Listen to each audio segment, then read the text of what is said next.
अस्सलामु अलैकुम वरहमतुल्लाहि वबरकातुह। अऊज़ु बिल्लाहि मिनश शैतानिर रजीम। बिस्मिल्लाहिर रहमानिर रहीम। रब्बिशरह ली सदरी व यस्सिर ली अमरी वहलुल उक़दतम मिन लिसानी यफ़क़हू क़ौली। अल्हम्दुलिल्लाह। आज हम शाहरु रमज़ान सीरीज़ शुरू करने जा रहे हैं और आज का हमारा टॉपिक है रमज़ान की अहमियत। रमज़ान साल के तमाम महीनों में सबसे अफ़ज़ल महीना है। रमज़ान के महीने के रोज़े फ़र्ज़ हैं।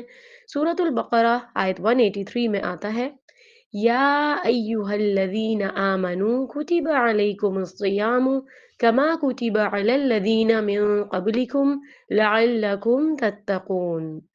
ए ईमान वालो, तुम पर रोज़े फ़र्ज़ किए गए हैं, जैसे उन पर फ़र्ज़ किए गए थे जो तुमसे पहले थे, ताकि तुम परहेज़गार हो जाओ।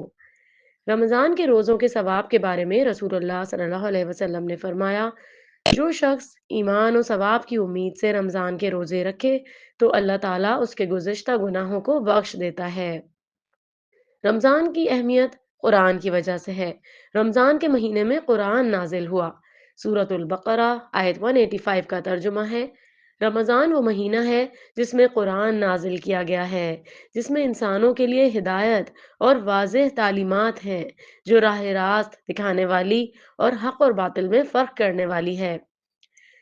कुरान मजीद अल्लाह का कलाम है।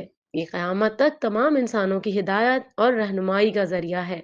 इसलिए हर इंसान और ख़ुसूसन मुसलमानों के लिए कुरान को पढ़ना, समझना और उस पर गौर व फ़िक्र करना ज़रूरी है, ताकि सीधी रास्ते पर चल सकें।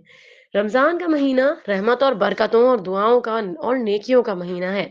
इस महीने में हर नेकी का बहुत ज़्यादा सवाब मिलता है।